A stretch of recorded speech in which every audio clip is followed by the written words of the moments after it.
Mon mari s'est soudainement effondré au travail et était inconscient, sa secrétaire a appelé. Quand je suis arrivé, la police et la sécurité attendaient. Madame, voici les images de sécurité juste avant son effondrement. Au moment où j'ai vu la personne à l'écran, tout mon corps s'est figé. Je n'arrivais pas à y croire. Avant de commencer l'histoire, n'oubliez pas de laisser un like et de vous abonner à la chaîne pour voir plus d'histoires comme celle-ci. Dans une maison de style colonial blanche d'un quartier résidentiel en banlieue de Chicago, Jennifer McDonald travaillait à sa traduction tout en buvant son café du matin. Le temps qu'elle passait à traduire des romans français en anglais était pour elle exaltant. Elle et son mari, Robert, menaient ce qui semblait être une vie conjugale calme et heureuse à l'approche de leur 15e anniversaire de mariage. Robert était un mari responsable et dévoué à sa famille, qui travaillait comme chef de service dans une entreprise informatique locale. C'est du moins ce que Jennifer croyait. Cependant, ces derniers temps, il rentrait de plus en plus tard et prenait de plus en plus d'appels professionnels, même à la maison. Un nouveau projet vient de démarrer, expliquait toujours Robert. En tant que chef d'équipe, je suis obligé de faire des heures supplémentaires. Je suis désolé. Jennifer souriait avec compréhension, mais au fond de son cœur, elle ressentait une légère angoisse. Leur conversation de couple s'était transformée en échange administratif quotidien, et leur ancienne intimité s'estompait peu à peu. Dans ces moments-là, c'était sa sœur, Ashley, qui venait toujours lui rendre visite d'une voix enjouée.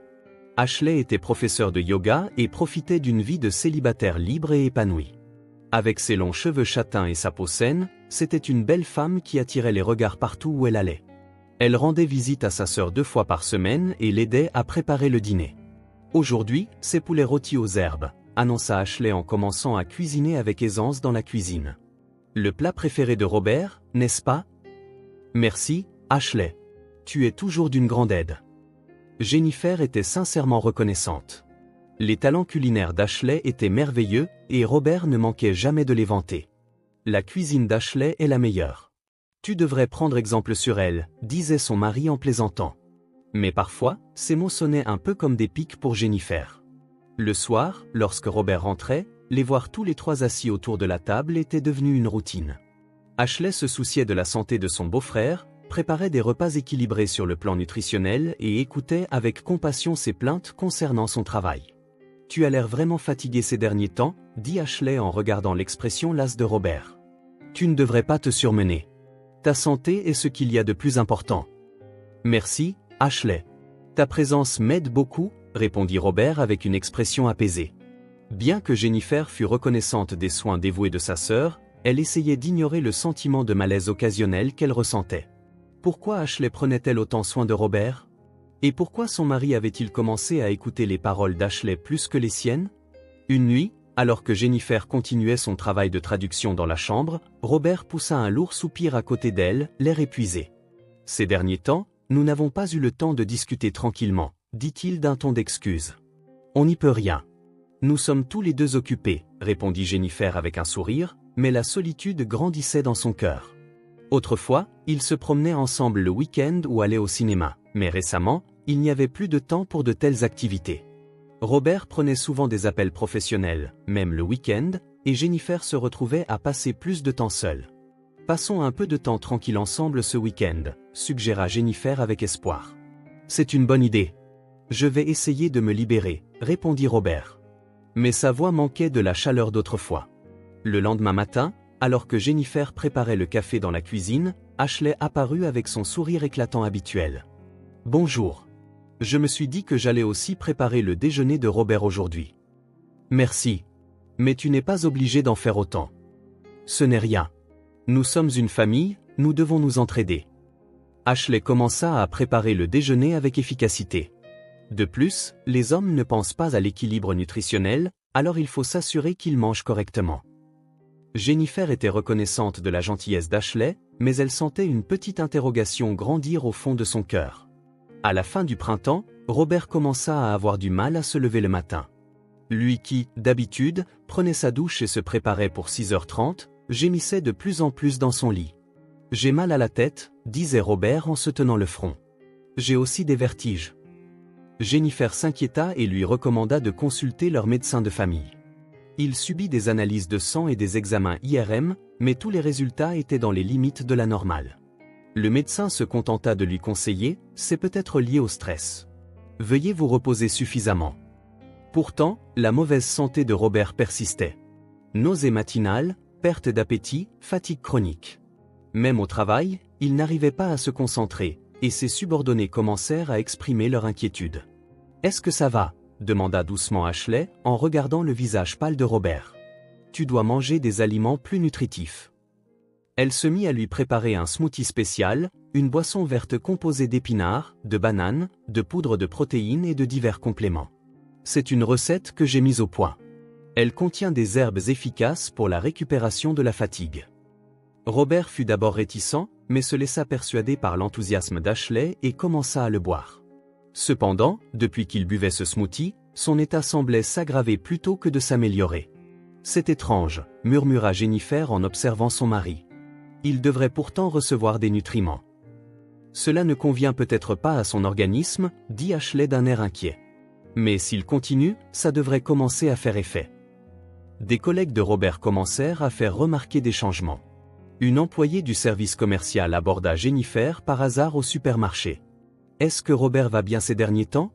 Il semble avoir beaucoup maigri et il a l'air pâle. »« Merci de votre sollicitude. L'hôpital a dit qu'il n'y avait rien d'anormal. »« Je vois. » Mais la femme continua, un peu hésitante. « Même si vous êtes une personne si gentille, Robert a dit, ma femme est froide et ne me comprend pas. » Jennifer fut surprise. « Quoi ? Nous n'y croyons pas, mais parmi les gens d'autres services, il y a des rumeurs comme quoi vous ne prenez pas soin de votre mari malade et ne vous concentrez que sur votre travail. » Ce soir-là, Jennifer demanda directement à Robert, « Est-il vrai que tu as dit du mal de moi à l'entreprise ?» Robert parut confus. « Je n'ai pas dit de telles choses, même si j'ai pu me plaindre que tu es occupé et que tu ne fais pas attention à moi. Je m'inquiète pour toi. Je t'ai accompagné à l'hôpital et j'essaie de te préparer des plats nutritifs. Mais celle qui s'occupe vraiment de moi, c'est Ashley, n'est-ce pas ?» La voix de Robert était teintée d'irritation. « Tu es toujours assise devant l'ordinateur à ne penser qu'à ton travail. » Jennifer resta sans voix. Il est vrai que son travail de traduction était prenant, mais elle n'avait jamais négligé son mari. Cependant, comparé aux soins dévoués d'Ashley, elle commença à sentir que ses propres efforts étaient insuffisants. Ashley se proposa de s'occuper de Robert. Les après-midi de semaine, pendant que Jennifer, pressée par les délais, se concentrait sur son travail, Ashley rendait visite à Robert à son bureau avec des déjeuners faits maison. « Tout le monde est envieux », raconta joyeusement Robert à propos des visites d'Ashley. « Ils disent que j'ai de la chance d'avoir une belle-sœur aussi belle et bonne cuisinière. » Une petite épine transperça le cœur de Jennifer. La chaleur avec laquelle son mari parlait d'elle et son expression lorsqu'il parlait d'Ashley étaient clairement différentes. En juin, l'état de Robert s'aggrava encore. Les jours où il ne pouvait pas se lever le matin se multiplièrent, et il dut souvent prendre des congés. Son supérieur fit remarquer que le soutien à la maison était peut-être insuffisant, et Robert ne put que répondre « Ma femme est occupée par son travail. » Robert fait de la peine, dit Ashley à Jennifer. Il est en si mauvaise santé, mais les gens de son entreprise s'inquiètent que tu sois froide avec lui. Je ne suis pas froide, se défendit Jennifer. Je pense que je fais tout ce que je peux. Mais celle qui soutient vraiment Robert, c'est moi, n'est-ce pas ? Tu es absorbé par ton travail et tu ne regardes pas ton mari. Les mots d'Ashley étaient prononcés sur un ton doux, mais Jennifer sentit qu'on lui faisait des reproches. C'était vrai. Dernièrement, elle avait été très occupée par un important projet de traduction. Cependant, c'était aussi pour soutenir les finances du ménage. Les frais médicaux de Robert s'accumulaient, et elle devait envisager la possibilité qu'il prenne un congé de maladie. Un soir, en rentrant des courses, Jennifer trouva Robert et Ashley assis côte à côte sur le canapé du salon. Les deux semblaient avoir une conversation sérieuse, et quand Jennifer entra, ils s'interrompirent brusquement. « Bon retour », sourit Ashley. Mais ce sourire semblait quelque peu artificiel. « De quoi parliez-vous » ?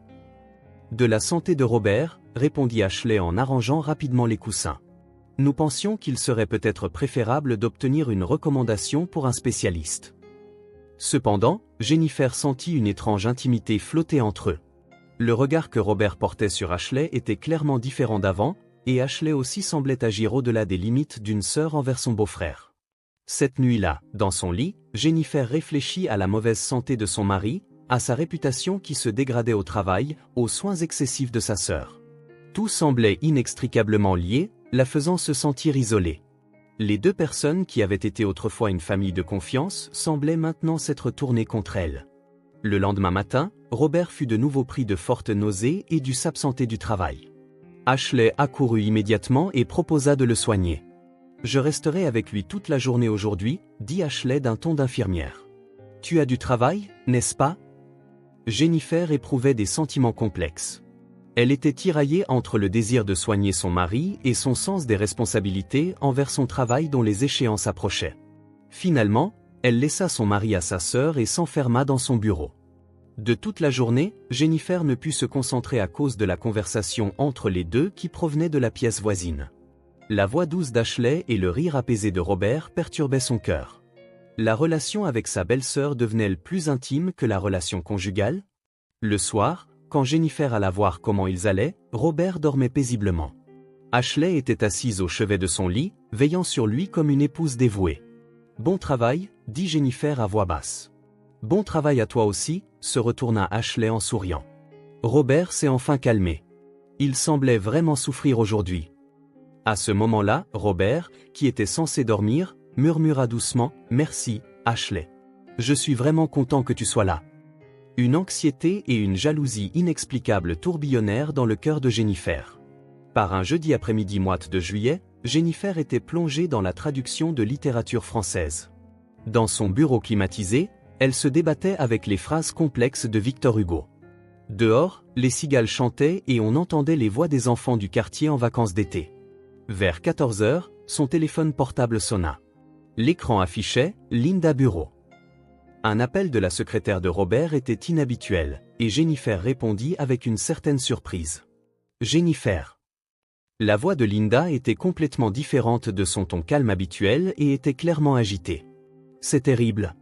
Robert s'est effondré au bureau et il est inconscient. » Le manuscrit que Jennifer traduisait lui glissa des mains. « Quoi? Qu'est-ce qui s'est passé ?» Vers 13 heures, il s'est soudainement effondré dans son bureau. Nous avons appelé une ambulance et il est en route pour l'hôpital Saint-Marie.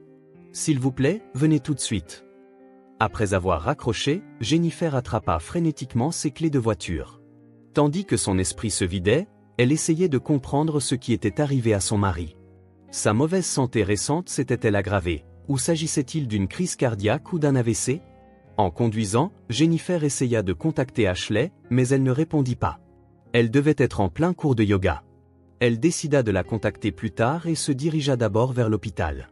Cependant, lorsqu'elle arriva à l'hôpital, une infirmière lui annonça quelque chose d'inattendu. « Le patient est encore en cours de transport, mais des officiers de police vous attendent. » La police. Jennifer était confuse. Pourquoi la police? Dans la salle d'attente se trouvaient deux policiers et Carl Johnson, le chef de la sécurité de l'entreprise de Robert. Carl était un homme imposant avec l'air strict d'un ancien militaire. D'habitude, c'était quelqu'un qui racontait des blagues pour détendre l'atmosphère. Aujourd'hui, son expression était grave. « Madame MacDonald. » L'officier de police le plus âgé se leva. « Je suis l'inspecteur Thompson. Nous devons vous parler. Qu'est-il arrivé à mon mari? Sa maladie s'est-elle aggravée? » Eh bien, intervint Carl. Ce n'est peut-être pas une simple aggravation de la maladie. Madame, nous avons des images de la caméra de sécurité juste avant que votre mari ne s'effondre. Il y a quelque chose que nous aimerions vous montrer. Le groupe se dirigea vers l'entreprise. Le bâtiment de 12 étages où se trouvait le bureau de Robert semblait plus silencieux que d'habitude. Dans l'ascenseur, Carl continua de parler avec une expression sérieuse. Votre mari s'est effondré vers 13 heures cet après-midi. 15 minutes avant, il a eu une visite à son bureau. Nous ne l'avons pas remarqué au début car la personne est montée directement par l'ascenseur sans passer par la réception. Guidé jusqu'à la salle de sécurité, de multiples moniteurs tapissaient le mur. Carl afficha un enregistrement spécifique et appuya sur le bouton de lecture. Voici les images de 12h45. L'écran montrait une silhouette sortant de l'ascenseur. Jennifer eut le souffle coupé. C'était sans aucun doute Ashley. Sa sœur marchait d'un pas léger vers le bureau de Robert. Elle tenait un petit porte-gobelet à la main. « S'il vous plaît, regardez la suite. » Carl changea d'angle de caméra. C'était maintenant une séquence filmée à l'intérieur du bureau de Robert. Ashley frappa à la porte et Robert l'accueillit joyeusement.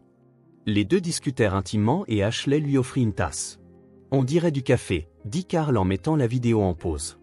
Regardez attentivement. Au moment où Robert quitte son siège, Ashley sort rapidement quelque chose comme un petit sachet et verse quelque chose dans la tasse de café. Le geste était assuré, comme si elle l'avait répété de nombreuses fois. Tout le corps de Jennifer devint froid comme de la glace. C'est un mensonge, n'est-ce pas? Ce doit être une erreur. Malheureusement, ce n'est pas une erreur, dit l'inspecteur d'un ton lourd. Votre mari s'est effondré dans son bureau environ 15 minutes plus tard. Nous avons recueilli la tasse de café comme preuve, et elle est actuellement en cours d'analyse. Sur l'écran, Robert retourna à son siège et but le café sans se méfier. Ashley gardait un sourire doux tout en faisant des gestes comme si elle s'inquiétait de la santé de son beau-frère.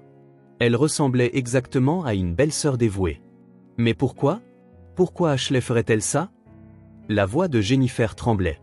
À ce moment, la porte de la salle de sécurité s'ouvrit et un jeune agent de sécurité se précipita à l'intérieur. C'était Tom Wilson, 28 ans. Il n'était pas grand, mais il avait des yeux honnêtes et portait toujours un uniforme impeccable. « Carl, » dit Tom, à bout de souffle. « Je dois vous parler. C'est important. »« Je suis occupé maintenant, » répondit Carl, irrité. « Plus tard. »« Non, ça doit être maintenant. » La voix de Tom était remplie de détermination. « Cela concerne Madame MacDonald. » Tom se tourna vers Jennifer avec une expression d'excuse. « En fait, » dit-il à voix basse, « Carl m'a demandé de supprimer les enregistrements. » Le visage de Carl blêmit. « De quoi tu parles? » « Mais j'ai secrètement sauvegardé des copies de sauvegarde des images. » Tom sortit une clé USB avec des mains tremblantes. « J'ai pensé que je devais signaler à l'inspecteur que Carl essayait de détruire des preuves. » L'inspecteur regarda Carl avec des yeux perçants. « De quoi s'agit-il, monsieur Johnson? » Carl essuya sa sueur en bégayant. « C'est, eh bien, pour la réputation de l'entreprise. Combien avez-vous reçu? » Le pressa Tom. « De la part d'Ashley Duncan. » Jennifer était abasourdie. « 5 000 $, répondit Carl comme s'il abandonnait. Elle m'a demandé de supprimer les images et de faire croire à un accident. Mais je n'ai jamais pensé qu'elle l'empoisonnait. » L'inspecteur menota immédiatement Carl. « Vous êtes en état d'arrestation pour falsification de preuves. » Tom se tourna vers Jennifer. « Je suis désolé, madame, mais j'ai pensé que je devais faire ce qui est juste. Votre mari était un homme bien. Je n'arrive pas à croire qu'une chose pareille soit arrivée. » Jennifer faillit s'effondrer sur la chaise. Une réalité incroyable se déployait sous ses yeux. Sa sœur bien-aimée avait tenté d'empoisonner son mari. Et derrière tout ça, il y avait même un échange d'argent. Ce n'était pas un simple crime impulsif. C'était planifié et méticuleux. « Depuis combien de temps cela durait-il » demanda Jennifer d'une voix tremblante. Tom afficha d'autres images. « En fait, j'enregistre depuis 2 semaines. Ashley Duncan est venue 2 fois par semaine, régulièrement l'après-midi. À chaque fois, elle suivait le même schéma de comportement. L'écran affichait les registres de visite d'Ashley des 2 dernières semaines. Elle apparaissait régulièrement les mardis et jeudis après-midi, fournissant à chaque fois à Robert des boissons faites maison, et à chaque fois, elle y mélangeait quelque chose lorsqu'il s'éloignait. » Le cœur de Jennifer était rempli de confusion, de colère et de tristesse. La sœur qu'elle croyait prendre soin de son mari avec dévouement essayait en réalité de le tuer. Et elle n'avait rien remarqué, remerciant même sa sœur. Son téléphone portable sonna. C'était un appel de l'hôpital. La vie de Robert avait été sauvée, mais il était toujours inconscient. « Où est Ashley maintenant » demanda l'inspecteur. Jennifer répondit faiblement. « Je ne sais pas. Elle ne répond pas à son téléphone. » Mais elle comprit alors pourquoi Ashley ne répondait pas. Sa sœur avait peut-être déjà senti quelque chose et se préparait à fuir. Dans la salle d'interrogatoire du poste de police, Jennifer serrait sa tasse de café avec des mains tremblantes. L'inspecteur Thompson et une jeune inspectrice, l'agent Rivera, étaient assis en face d'elle et commencèrent à expliquer toute l'étendue de l'affaire. Le poison était un alcaloïde d'origine végétale, lut l'agent Rivera dans le rapport. Ingéré en petite quantité, il provoque un état de santé précaire inexpliqué, et en grande quantité, il peut entraîner une perte de conscience. C'est une substance extrêmement difficile à obtenir et qui nécessite des connaissances spécialisées pour être manipulée. Où Ashley aurait-elle pu se procurer une telle chose? La voix de Jennifer était rauque. En fait, continua l'inspecteur Thompson d'un ton lourd, Bien qu'Ashley Duncan se présentât comme une professeure de yoga, elle suivait des cours par correspondance en herboristerie depuis 2 ans. De plus, lorsque nous avons examiné son compte bancaire, nous avons trouvé des dépôts et des retraits d'espèces suspects. Jennifer n'arrivait pas à y croire.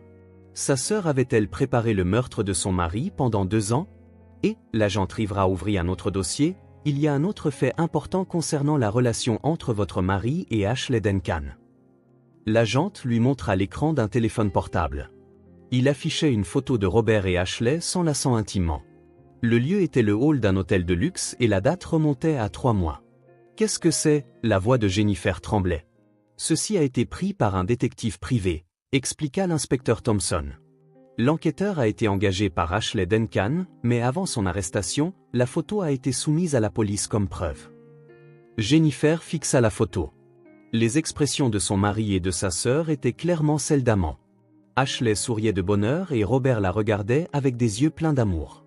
Quand cette relation a-t-elle commencé? D'après les preuves, nous estimons qu'elle a débuté il y a environ 2 ans, répondit l'agent Trivra. Il semble que cela ait commencé initialement pendant vos absences. D'après l'analyse des messages récupérés sur le téléphone portable de votre mari, il semble que ce fut une liaison assez sérieuse. L'agente sortit une pile de messages imprimés. Des messages d'amour échangés entre Robert et Ashley étaient alignés. Des contenus comme « Je ne peux pas vivre sans toi ». Faisons en sorte que Jennifer ne le découvre jamais. Et « Je rêve du jour où nous pourrons être ensemble ». Le cœur de Jennifer battait violemment. Son mari aimait sa sœur. Et il l'avait trompée pendant tout ce temps.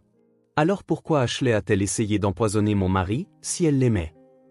C'est le nœud du problème, l'inspecteur Thompson afficha une expression sérieuse. Il y a 1 mois, votre mari essayait de mettre fin à la relation. Quand Ashley Duncan a exigé le divorce, votre mari a refusé. Les enregistrements des messages racontaient clairement l'évolution de leur relation. Les mots doux du début se sont progressivement transformés en échanges hostiles. Des contenus comme « Quitte Jennifer »« Je ne peux pas t'épouser »« Je ne peux plus continuer comme ça »« Comptes-tu me trahir » étaient alignés. Ashley Duncan semble avoir pensé que si elle ne pouvait pas avoir votre mari, elle ne voulait que personne d'autre ne l'ait, expliqua l'agent Trivra. Au début, elle a essayé de le rendre malade pour attirer sa sympathie, mais lorsque votre mari a tenté de rompre la relation, elle a eu recours à des mesures plus extrêmes. À ce moment, on frappa à la porte de la salle d'interrogatoire. Tom entra avec une expression tendue. Inspecteur, Ashley Duncan a été arrêtée à l'aéroport. Arrêtée, Jennifer fut surprise. À l'aéroport international OR de Chicago, elle a été interpellée alors qu'elle tentait d'embarquer sur un vol pour le Canada. Elle utilisait un faux passeport. Tom sortit un sac de preuves. Ceci a également été trouvé dans ses bagages. À l'intérieur du sac se trouvait un petit flacon en verre, une seringue et une grande quantité d'argent liquide. Le reste du poison. Je vois, confirma l'agent Trivra. Cela rend les preuves irréfutables. De plus, continua Tom d'un ton d'excuse, Madame, c'est difficile à dire, mais quand Ashley Duncan a été arrêtée, elle a dit ceci, Robert m'aimait. Il m'aimait bien plus que Jennifer. Jennifer soupira profondément. Si les paroles de sa sœur étaient vraies, alors les 2 dernières années de sa vie conjugale n'avaient été que des mensonges. Permettez-moi aussi de vous informer sur Carl Johnson, l'inspecteur Thompson ouvrit d'autres documents. Nous avons confirmé un virement de $5000 d'Ashley Duncan sur son compte bancaire. On le soupçonne également d'avoir été impliqué dans des falsifications de preuves similaires par le passé. Donc, ce n'est pas la première fois. Cette possibilité est élevée. Carl Johnson était un ancien militaire qui a rejoint une société de sécurité après sa démobilisation, mais il avait des problèmes financiers. Pour Ashley Duncan, il était un collaborateur utile. Jennifer commençait à comprendre toute la vérité. Sa sœur avait séduit méthodiquement son mari pendant 2 ans, et lorsqu'elle s'est sentie trahie, elle a tenté de le tuer. Dans le processus, elle avait même soudoyé le chef de la sécurité. Pendant ce temps, elle ne savait rien et était même reconnaissante envers sa sœur. « Comment va votre mari » demanda doucement l'agent Trivra. Il n'a toujours pas repris connaissance. Selon le médecin, le poison pourrait avoir endommagé son système nerveux. La voix de Jennifer était teintée de fatigue. Ils ont dit qu'il n'est pas certain qu'il se rétablisse complètement. Je suis désolé, Tom baissa la tête. Si j'avais remarqué plus tôt, Vous avez fait ce qu'il fallait, Jennifer réussit à esquisser un sourire. Sans vous, la vérité aurait été étouffée. L'inspecteur Thompson se leva. Ashley Duncan sera inculpé de tentative de meurtre et Carl Johnson de falsification de preuves. Le procès prendra plusieurs mois, mais nous avons des preuves suffisantes. Alors qu'elle quittait la salle d'interrogatoire, l'agent Rivera interpella Jennifer. Madame, je pense que des moments difficiles vous attendent. Des services de conseil sont disponibles, alors n'hésitez pas à nous le faire savoir si vous en avez besoin. Merci, répondit Jennifer. Mais dans son cœur, elle avait déjà pris sa décision. De retour à l'hôpital, Robert était toujours inconscient. Assise à son chevet, Jennifer réfléchit aux 2 dernières années. La mauvaise santé de son mari, les soins dévoués de sa sœur, sa réputation qui se dégradait au travail, et son propre sentiment d'isolement. Tout cela faisait partie d'un plan habilement orchestré. Une infirmière entra dans la chambre. Les heures de visite sont terminées, mais restez-vous pour la nuit? Non. Jennifer se leva. J'en ai assez. Elle regarda la main de son mari. Avec cette main, il avait caressé sa sœur. Avec cette bouche, il avait murmuré son amour à sa sœur tout en feignant de l'aimer, elle. Jennifer quitta la chambre d'hôpital et prit une profonde inspiration dans le couloir. Demain, une nouvelle vie commencerait.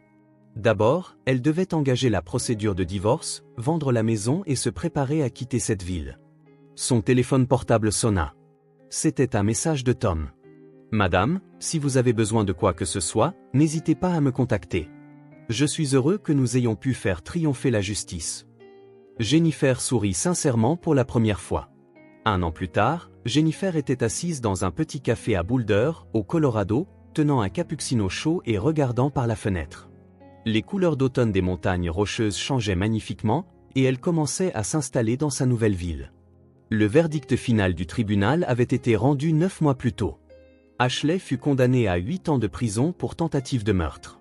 Carl reçut une peine de 3 ans avec sursis pour falsification de preuves. Robert survécut mais souffrit de troubles de la mémoire et d'une légère paralysie due aux dommages de son système nerveux. Il fut naturellement licencié de son entreprise et contraint de vivre dans un centre de rééducation. Jennifer exigea tous les biens en guise de pension alimentaire et vendit la maison de Chicago. Robert, désormais cloué dans un fauteuil roulant, dut retourner chez ses parents. Elle reçut des paroles dures de ses beaux-parents, mais Jennifer n'était plus affectée par ce qu'ils disaient. « Belle maman, votre fils m'a trahi. Il n'y a pas de place pour la pitié. » Elle se souvint du jour où elle avait prononcé fermement ces mots et signé les papiers du divorce. Après avoir déménagé à Boulder, Jennifer ouvrit un petit bureau de traduction appelé Mountain View Translation. Elle commença à prendre en charge non seulement le français, mais aussi l'espagnol et l'italien, recevant des demandes d'éditeurs locaux et d'universités. Sur le mur du bureau était accrochée une photo envoyée par Tom. Il avait quitté la société de sécurité, était entré à l'école de police et travaillait maintenant comme agent de patrouille au poste de police local. Il envoyait des lettres pour donner de ses nouvelles 1 fois par mois. « Grâce à vous, Madame Jennifer, j'ai appris ce que signifie la justice », écrivait-il. « Je crois que ma mission est d'aider les gens en difficulté. » Grâce à sa relation avec Tom, Jennifer réalisa que la famille ne se résume pas aux liens du sang. La vraie famille est composée de personnes qui se soutiennent dans les moments difficiles et défendent ce qui est juste. Il y a 3 mois, une lettre d'Ashley est arrivée de prison. Au moment où Jennifer vit l'enveloppe, elle la passa dans le destructeur de documents sans hésitation. Elle ne voulait plus entendre de mots d'excuse. Sa sœur l'avait méthodiquement trompée pendant 2 ans, lui avait volé son mari et avait finalement tenté de le tuer. Le pardon n'existait pas. Il y a 2 semaines, il y eut également un contact de Robert par l'intermédiaire du personnel du centre de rééducation. Un message cherchant la réconciliation arriva. Ayant perdu la mémoire, seuls les souvenirs avec toi sont désormais mon soutien, disait-il. Jennifer répondit froidement, ce que vous devriez vous rappeler, ce sont les 2 années avec Ashley. Elle raccrocha et dit au centre de ne plus jamais la contacter. Maintenant, elle était entourée de nouveaux compagnons. Emily, une mère célibataire vivant à proximité, élevait 2 enfants tout en dirigeant une galerie d'art. John, le propriétaire du café, tenait la boutique seul depuis qu'il avait perdu sa femme d'un cancer. Le week-end, elle profitait de randonnées en montagne avec des personnes rencontrées grâce à des activités de bénévolat. « Si tu es enchaîné au passé, tu ne trouveras pas de nouveau bonheur », lui dit un jour Emily. « Nous sommes une famille de cœur. Nous sommes liés par des liens plus forts que le sang. Jennifer acquiesça profondément à ces mots. En effet, les relations qu'elle avait construites au cours de cette dernière année étaient bien plus épanouissantes que ses 15 ans de vie conjugale. Le soir, les montagnes visibles depuis la fenêtre de son bureau étaient teintées de rouge par le coucher du soleil. Jennifer termina son travail de traduction de la journée et rangea son bureau. Demain, elle prévoyait d'aller en randonnée avec les enfants d'Emily. Un message de Tom arriva sur son portable. « Je viens à Boulder pour le travail le mois prochain.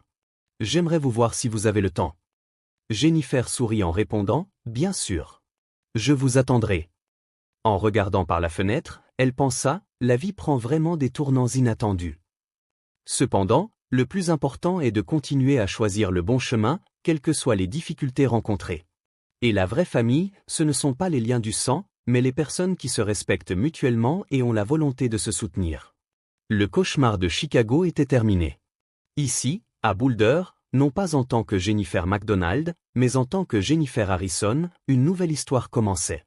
Dans cette belle ville entourée de montagnes, elle avait trouvé la vraie paix et le vrai bonheur.